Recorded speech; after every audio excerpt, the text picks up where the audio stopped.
Hello guys and good day to all of you. Welcome po sa channel natin. And by the grace of God, ating pagpapatuloy ang pag-analisa sa mga arguments na binato ni Mr. Indasan. Well, hindi pa tayo natatapos dyan kasi medyo mahaba-haba pa, pero Lord willing, we'll go on to deal with it. Take note, ang issue doon ay tungkol sa John 3:16. Pero on the past na na-discuss natin, hindi pa niya natitibag itong passage na to. What he did here is he cherry-picked some passages from the Bible in order to say something na hindi raw totoo yung tungkol sa John 3:16 whatever. But anyway, let's go. If you still remember, although Mr. Indasan knew what Christians believe concerning to the Trinity, he always making some sort of silly assumption that Christians allegedly believe in three gods, although we're not. Now, he asked, sino raw sa dalawa raw Diyos na ito ang talagang tunay na nagmamahal sa sangkatauhan? Even though in reality, there are not two gods. And to Mr. Indasan, please listen for us carefully. Kung talagang alam mo ang aming paniniwala, huwag mong i-misrepresent. Ilang ulit mo nang ginawa yan. Alright? Now, in-assume na dapat ang ama raw ang bababa. Does he really understand Christian theology in a nutshell? You know what? In the said question that Mr. Indasan presented, he really misunderstood the roles of the three persons of the Trinity. Take note, one God, three persons, pero ang assumption niya dalawa o tatlong Diyos daw. Again, guilty siya sa strawman argumentation at red herring. Walang informed Christian ang naniniwala na tatlo daw yung Diyos na pinaglilingkuran. The Trinity is not one God with three gods. The Trinity is not one person with three persons. Ilang ulit na yan, pero patuloy pa rin ang pag-i-ignore ni Mr. Rashid Indasan hinggil dito. In fact, kahit sa mga debates na napanood natin about the claims that Mr. Rashid Indasan was making, well, inuulit lamang niya yung ganoon ding mga objection na matagal nang sinagot. For what reason that he was doing it? Para makahakot ng mga gullible followers nito. And to my friends who are listening right now, I recommend everyone to listen first to his arguments. And instead of agad-agad magpakumberte o magpa-convert ka agad-agad, i-examine nyo muna pati yung Muslim sources. Okay? Also, kung mapapansin narito yung mga roles and tasks ng tatlong persona sa isang Diyos, unahin natin ang Ama. Yes, He is the ultimate source of or cause of the universe, divine revelation, salvation, and Jesus' human works. So the Father initiates all of these things. Talagang sa langit lang siya, kumbaga. Yun eh. Yun ang kanyang role. Sa anak naman, Panginoong Jesus, siya ang agent through whom the Father does the following works: the creation and the maintenance of the universe, divine revelation and salvation. The Father does all these things through the Son who functions as his agent. Kaya nasabi ng Panginoong Jesus, I and the Father are one. Di ba? Siyempre, ano naman ang role ng banal na Espiritu? The Holy Spirit is the means by whom the Father does the following works: creation and the maintenance of the universe, divine revelation, salvation, and Jesus' works. So, the Father does all these things by the power of the Holy Spirit. So, may roles at tasks na ginagawa ang tatlong persona sa isang Diyos. Ironically sa Quran, itong nakakalungkot dito, ang Diyos na kinikilala ng mga kaibigan nating Muslim.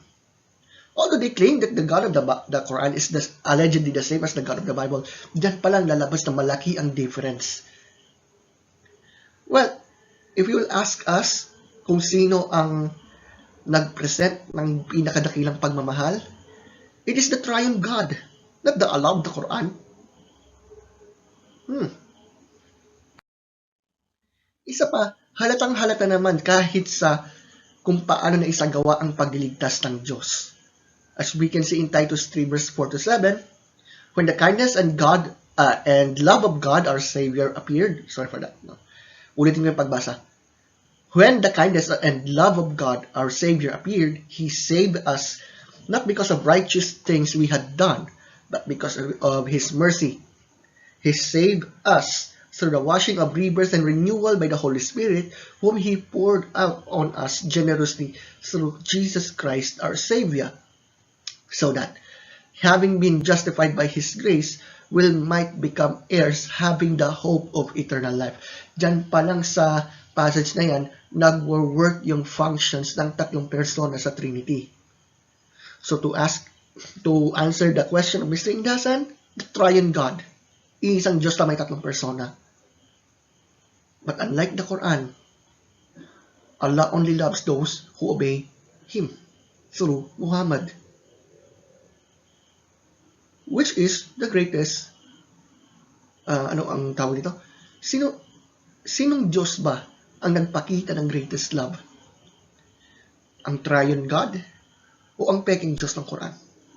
You will decide, my friends. Okay, meron siyang inilatag uli na passage ng Bible na he was making some sort of assumption na patunay daw na hindi raw totoong John 3:16. And he quoted 2 John chapter 1 verses 10 to 11. Sa verse 10, babasahin ko na lang, kung sa inyo'y dumating ang sinuman at hindi dala ang aral na ito, huwag ninyong tanggapin sa inyong bahay at huwag ninyo siyang batiin. Anong punto ni Apostle John dito? John builds on his teaching from verses 7 to 9 with a conditional statement. The teaching he refers to is the one that Jesus came in real physical human form. My friends, again, we believe that Jesus is man as well. We cannot deny that. Hindi po natin dinedenay na si Jesus ay naging tao.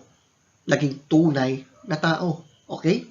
Also, the Gospel of John written by the same author strongly emphasizes that Jesus came from heaven to earth. He became flesh and dwelt among us. Also, believers must accept that Jesus walked the earth as both divine and fully human. Take note, we believe that Jesus is fully God and fully man. To deny this truth is to deny a core aspect of the gospel. Now, according to John, those who rejected this truth, which is about Christ became human being, were not to be given any support. If a traveling teacher who did not accept the humanity of Jesus came to this church, John commands separation. So yun pala yung konteksto. Kasi take note sa context na yan, historical context, merong mga nag-exist na mga kulto na kung saan sinasabi daw na si Jesus daw ay nag-assume lang na naging tao, pero ang totoo ay hindi naman siya naging tunay na tao. Take note, in Christianity, Jesus Christ is both God and man. He added human nature in his own nature. Alright? Anyway, they are not to be given resources, hospitality, or any other help. Believers are not to associate themselves in any way with false teachers who deny the true identity of Jesus. Well, since Islam teaches the false Jesus, supposedly, hanggat maaari, huwag pakinggan yung aral na ibinabahagi. Diba? Parang ganun ang point eh.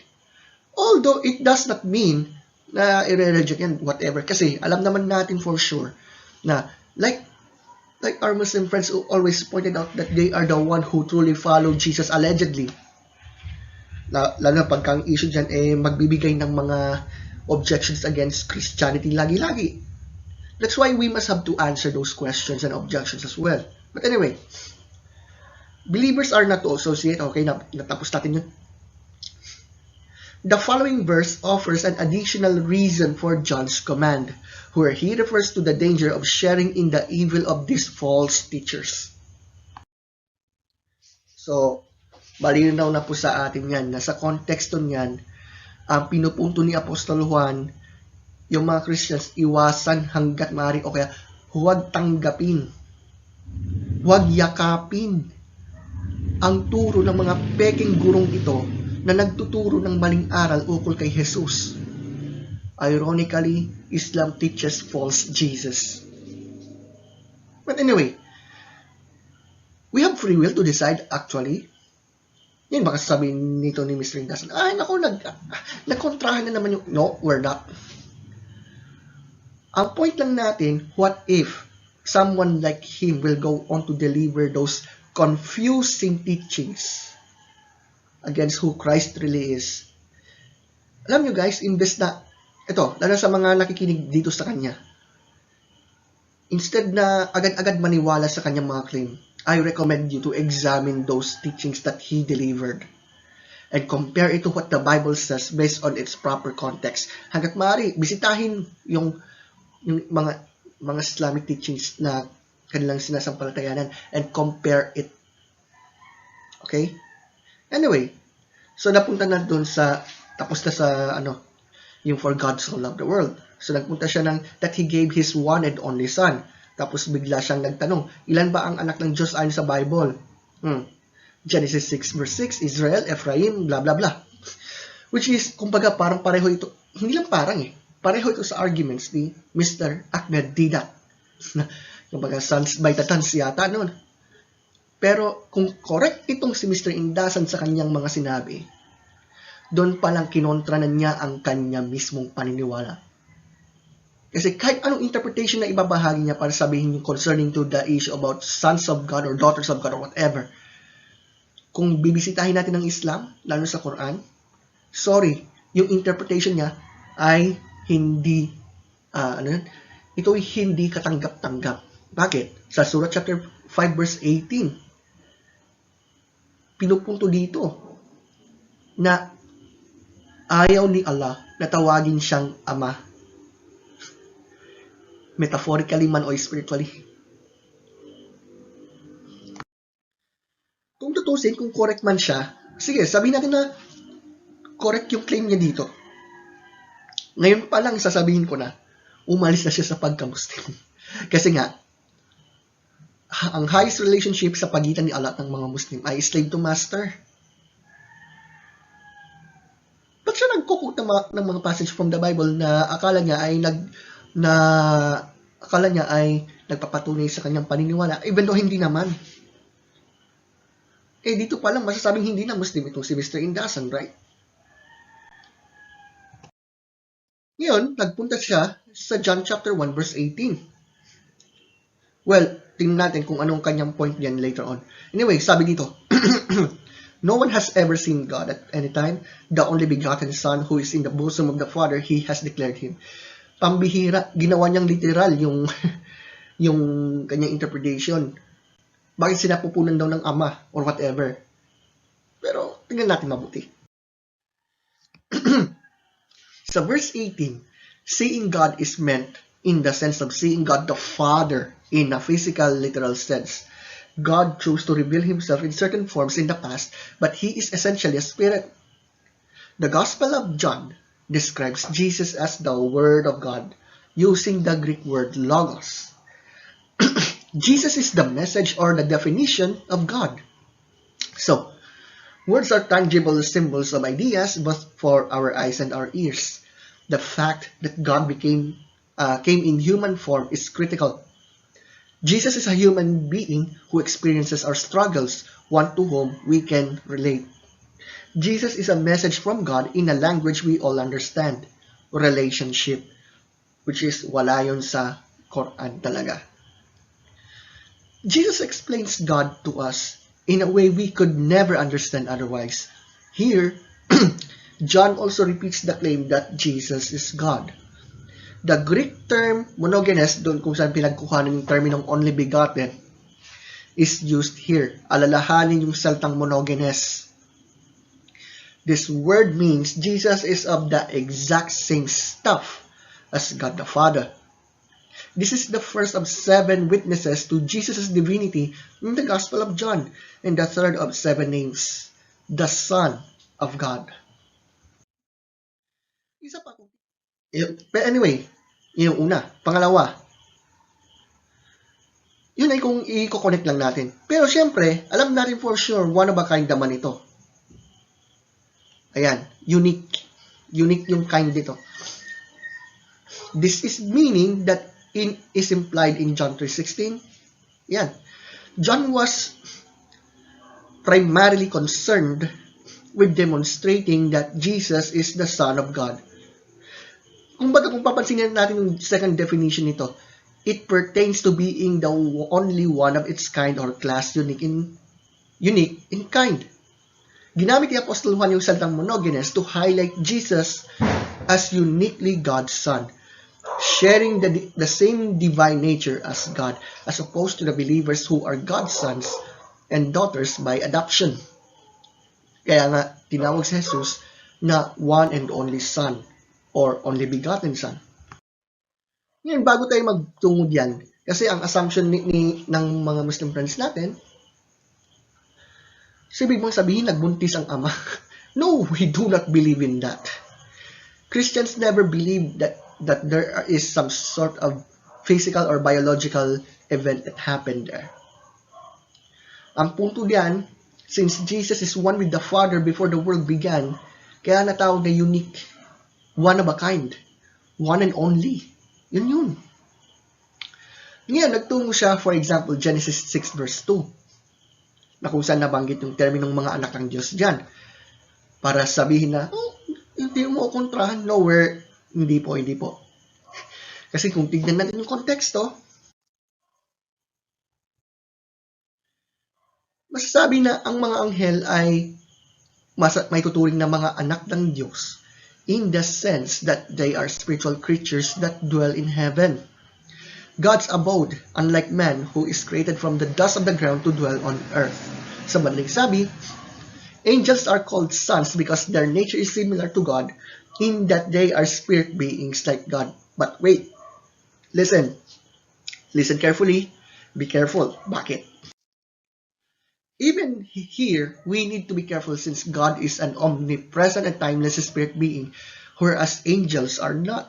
So, even though angels are similar to God, this does not mean that they are identical to Him, since God is infinitely more complex and greater than them. Kumbaga, yamang ang mga anghel ay mga spiritual na mga nilalang. Yun, as simple as that.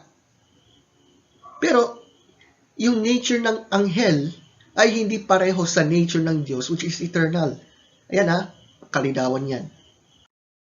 Nag-quote siya ng 2 Samuel 7 verse 12 to 13 concerning to the point about Davidic covenant ba. Well, listen to this. David and the rest of Israel's kings were God's sons. Bakit? Because they were chosen to sit on God's throne to rule over His people. As such, God served as guardian of the throne, who made sure that their enemies were brought under complete subjection. Yun pala. Yun pala. Kaya tinawag si David na anak ng Diyos. Bakit? Kasi pinili siya ng Diyos na maghari, maging yung kanyang anak, si Solomon. You know what we mean for that? How about sa sinasabi na si Israel ang panganay na anak ng Diyos? Or si Ephraim. Ayan pa. Well, the nation of Israel is God's son because God chose them to be His people who would reflect His glory to the nations. Gaya po ng inyo pong nababasa sa Exodus 19 verse 4 to 6 and Leviticus 11 verse 44 to 45. So, ganun pala yun. Kasi ganito yung nakikita kong assumption dito ni Mr. Indasan. Di ba sabi nyo si Jesus ang tanging anak ng Diyos? Paano tong mga passages niyan? Well, we do not deny na may mga matatawag na mga anak ng Diyos. Totoo yan. Pero, hindi katulad ng mga nababanggit dito, yung pagiging anak ng Diyos ni Kristo ay may kinalaman sa divine nature ni Kristo. Walang kinalaman to sa mga nabanggit dito ngayon. Anyway, concerning to the nation of Israel, kaya tinawag na anak ng Diyos. Hindi dahil sa parang equal daw yung nature. No, it doesn't. Pinili kasi ng Diyos ang Israel na mag-reflect yung karangalan ng Diyos sa pamamagitan ng naturang bansa. Ironically, kahit kailan hindi tinutukoy ang Mecca. And as Israel's father, God would save and protect them, as well as provide for their need, for their every need, much like an earthly father does for his children. Alam niyo kasi mostly doon sa mga claims na yun, halimbawa sa Genesis chapter 6, if ever mga anghel na ang mga yan, well, the only reason why they were called sons of God, dahil itong mga anghel, mga spiritual creatures mga yan eh. Ganun lang kasimple. Also, tungkol naman dito sa mga hari ng Israel, particularly kay David, kaya tinawag na anak ng Diyos si David at maging si Solomon. Bakit? Kasi sila'y inatasan ng Diyos na maghari. Ito namang Israel, kaya tinawag na anak ng Diyos ang Israel. Why? Dahil pinili ng Diyos ang Israel na mag-reflect ang karangalan ng Diyos sa pamamagitan ng bansang yun. Walang kinalaman yun sa nature ng mga yan. Wala. Lalo na yung tinatawag ng divine nature. Wala naman silang divine nature eh. Dito nagkaroon ng confusion sa mga pinagsasabi ng mga Muslim apologists, as they thought it could prove their point even though it doesn't. Well, Malachi 2 verse 10 does not even prove Mr. Indason's claim. Dito pa lamang sa Malachi chapter 2 verse 10, di ba, tinawag ng writer yung Diyos na Ama. But Islam never teaches that. So, ba't siya nag-quote ng mga ganitong mga passage as he thought na nagpapatunay ng kanyang claim? You know what? Sa Malachi chapter 2 verse 10, this verse begins the second of Malachi's 3 prophetic messages. The first was directed against the priests of Israel and ended with a stinging rebuke. Specifically, that the people of Israel were stumbling due to failed spiritual leadership. This message from Malachi shows just how much the nation has slipped. Just as the priests are being unfaithful to God, the people are being unfaithful to each other. This verse, itong tinutukoy dito, this verse uses a Hebrew term referring to deception or the breaking of an agreement. The people are not merely being immoral, they are violating their word and their covenants with each other. Later passages will detail the worst effects of this, divorce and pagan intermarriages. So, this particular accusation is interesting, as it is the only time in Malachi where Israel does not answer back. In all of the other messages, Israel responds to criticism with doubt and disbelief. In this case, though, there is no particular answer.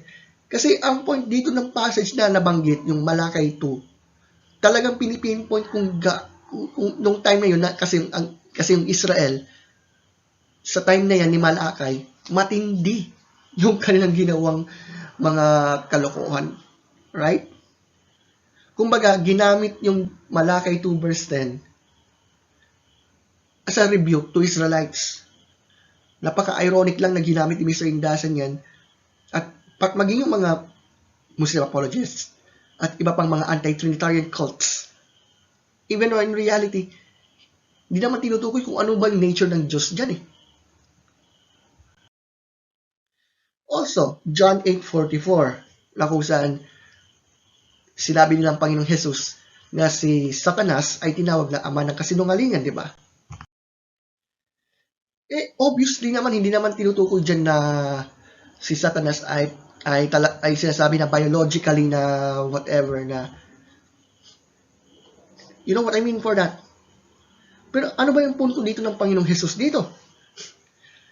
Jesus' critics have adamantly resisted his teachings. In part, this has hinged on their claim to be the children of Abraham.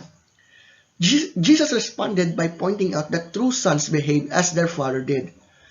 Since Abraham believed God, and these men do not, they are not part of Abraham's spiritual family. Instead, they are the children of some other father. So far, their conduct has been marked by violence, deception, and hypocrisy. They reject the message of Christ because they do not want to hear it. Wow. Parang alam na natin to ah. So, they even insulted Jesus' family by insinuating that he is an illegitimate child.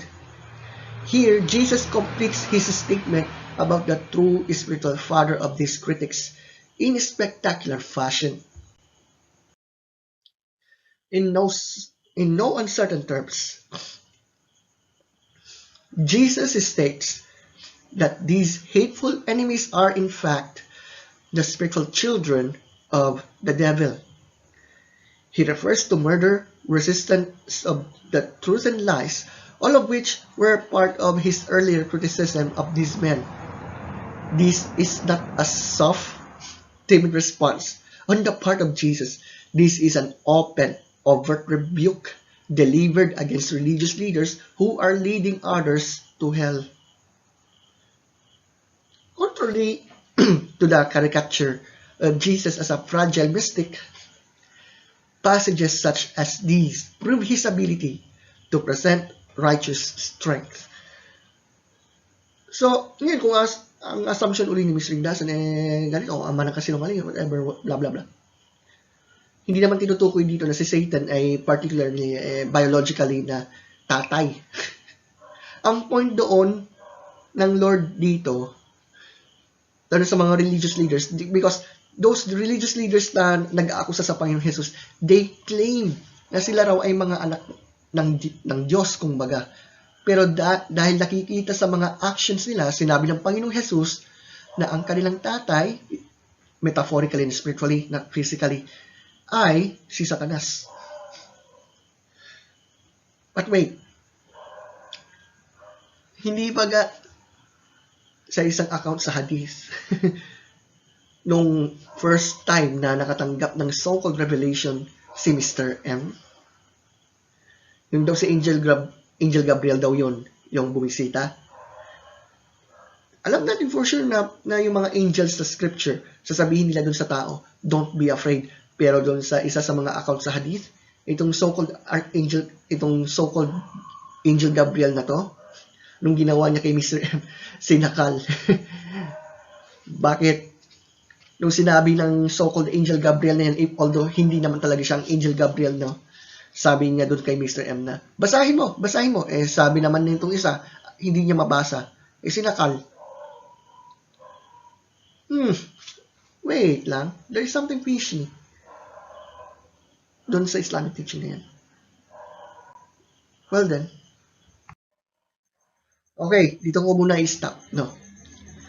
Dito, ang kanyang sinasabi rito, si Jesus ay ipinadala lamang sa Israel. Yun lang.